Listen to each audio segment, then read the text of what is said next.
Hello, and good morning.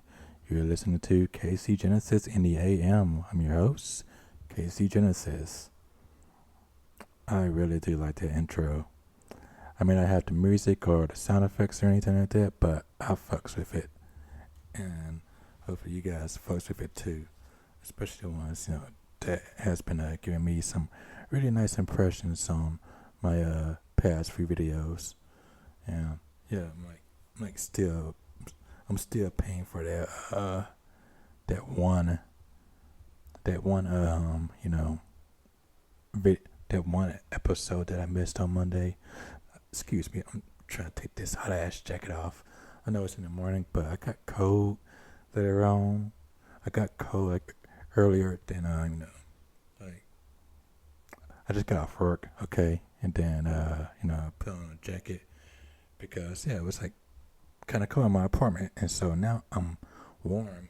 I have this like this like this is not any other jacket. It's kind of like I want to say like a robe, but it feels like a robe, but it's a jacket though, and it keeps me warm. In case if I feel cold or anything like that. It keeps me warm. Now that I had it on for too damn long, um, struggling to get it off. I'm also holding a microphone in my hand. Yes, I hold microphones instead of putting it on a desk like a normal human being. So, yeah, still struggling, taking off this fucking jacket. Okay, got one arm out of it. I'm gonna switch over to this arm, and okay, there we go. I managed to take off the jacket. Yeah, I'm sweating. I'm sweating now. So, this is the things that you get when running a podcast. I'm getting there, guys. Don't worry about me. I'll be fine. How are you guys doing? It's Wednesday. It's Wednesday, man. For my wrestling fans, people that watch AEW, Dynamite is coming on tonight. Don't miss it. I'm sure it's gonna be like a really great show. Especially coming from AEW Revolution, which was last Sunday. On one of those days, I don't really keep up with days, or like the dates. I just keep up with Monday, Tuesday, Wednesday, Thursday, and Fridays. After that, I'm just cruising, man. I'm cruising. But yeah, I'm feeling good. I hope you guys are feeling good too. Despite me getting off work too. Yeah, just hey, it. That's how I be sometimes. Sometimes I feel good. Sometimes I feel like shit. But hey, that's just life. But yeah, I hope you guys are feeling good, and don't forget to watch AEW Dynamite, man. It's gonna be really good. It's really good. We have a couple of news for you today, this morning. So get ready and buckle up. Insider.com says a woman thought she was in The Walking Dead and acted like she was on a PCP, but it was her immune system fighting a benign ovarian tumor. Let's read more into this, shall we? The summer after graduating college, Lauren Kane binged a lot of TV. Specifically, she couldn't get enough of The Walking Dead. Her mother didn't think much of her daughter's sluggish behavior. After all, she was a recent graduate and deserved the downtime. But when Lauren seemed feverish and unsteady on her feet one evening, it prompted a visit to the hospital. In the emergency room, Lauren's mental state began to deteriorate. She grew violent towards her doctors, and in the weeks that followed, her sense of reality blurred with the post-apocalyptic world she had been watching on TV. Lauren's episode is described further in A Molecule Away from Madness, a book in which Sarah Manning Peskin explores cases of brain functioning gone wrong. Other chapters detail genetic mutations in vitamin deficiencies that can have mind-altering effects. But Lawrence's symptoms were caused by a uniquely shaped antibody. In fact, the molecule they blamed looked a lot like PCP, a hallucinogenic drug known for its dissociative effects.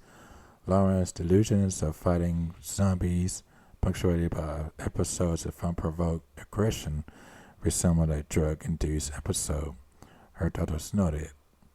But her blood tests returned no sign of drugs. Her brain scans are normal. The underlying problem turned out to be her ovary, not her brain. A tiny tumor in her immune system attempt to destroy it had caused her break from reality. Her delusions were caused by an antibody gone rogue. In the intake room, one guard had asked if Lauren had taken PCP before she came in. The hallucinogen was briefly used as an anesthetic in the 1960s, but it's now illegal and relatively unpopular among recreational drug users due to its unpredictable effects. Hold on a second. So, she took some PCP?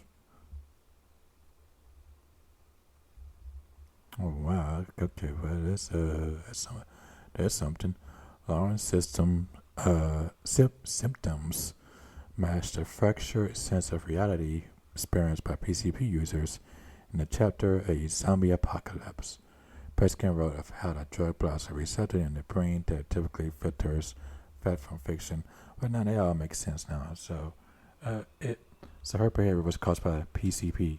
She had taken some illegal drugs that you shouldn't have taken, or if like a doctor prescribed it to her, then they can really lose their jobs for that, and their license too. So, man,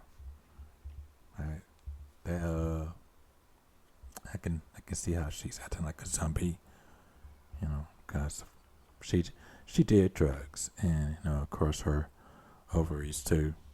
That was the problem as well, and both of those doesn't really add up together. So, yeah, man, that's really unfortunate for her that she had to go through that.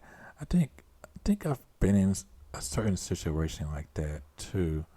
I'm not too sure, but like you have like one of those days where you don't even feel like yourself. You feel like a completely different person, or you just feel like a brain dead zombie. Just, or maybe it's just, the fact that I sometimes wake up at around 4 o'clock p.m. in the freaking day and, have no idea where I'm at. And, yeah. I should definitely, not have a nighttime job ever again. But hey, someone's gotta pay the bills. But I digress. So, next up, Bellevue man arrested in Kirkland for selling fentanyl pills to a minor. Coming up next.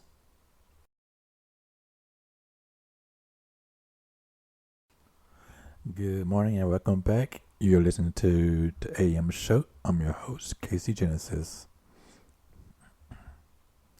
So, how many of you guys ever sold drugs to a minor? Show of hands. If you're wondering if I've ever sold drugs to a minor, my hands are not raised. I've never even talked to kids about drugs ever. I don't even communicate with kids. If a kid walk past me on the streets, I just keep it moving, bro. I don't even look at them. Just be like, man, don't even look at me, bro. Just keep on walking. I don't want anything to do with your smallness. Just keep on walking. But unfortunately, this guy from I'm not exactly sure where he's from, but this is from the Bellevue Reporter, and it says a Bellevue man arrested in Kirkland for selling fentanyl pills to a minor. So this is in Washington for all my listeners. Washington State to be exact. Um, so yeah, when the man was arrested, he told the police that he was trying to pay the rent. I want to read more into this. So this is coming from Bellevue Reporter. Kirkland police have arrested a 41-year-old Bellevue man accused of selling fentanyl to a minor on multiple occasions. Justin Van Bluricom,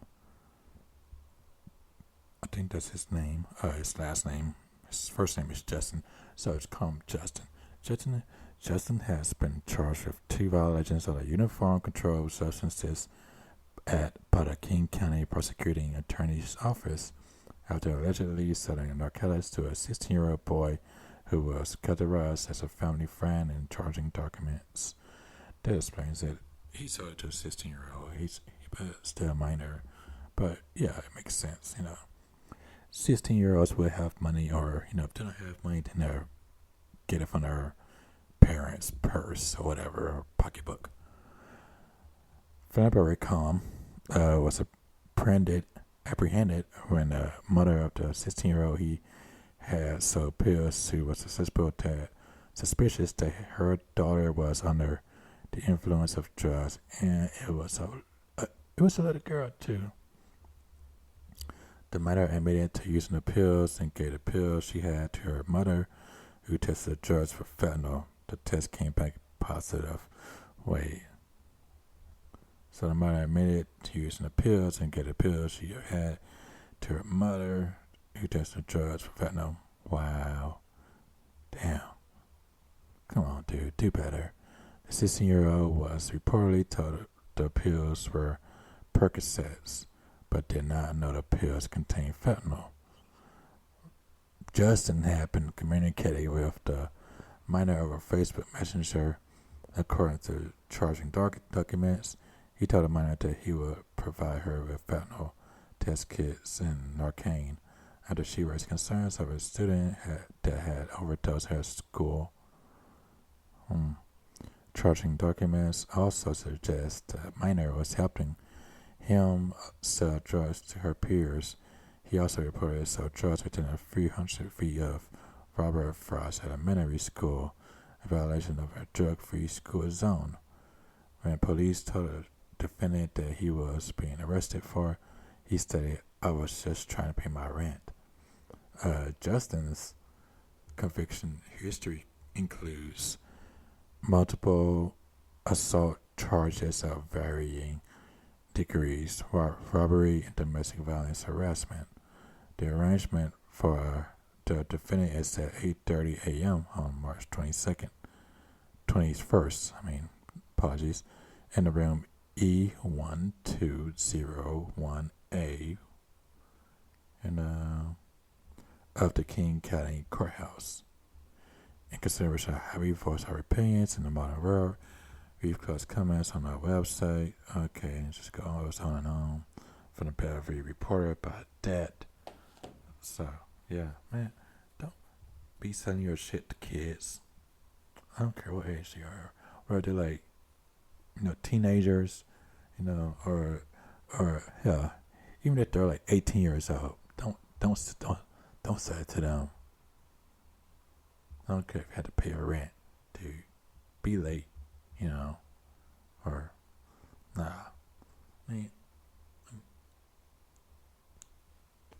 but yeah, don't sell drugs to kids. Don't sell drugs to kids ever. I don't care if you're trying to pay some rent, man. Just find a way to get your drugs out there. The people, okay, just not the kids. Only adults. Just learn a lesson next time, man. And now you're in jail, and now you're late on your rent. So, there. Okay, so who's afraid of bees? I've been afraid of bees my whole life. I still can't stand bees. Like especially well, I don't think I've ever seen a bee in Washington State since I moved here back in 20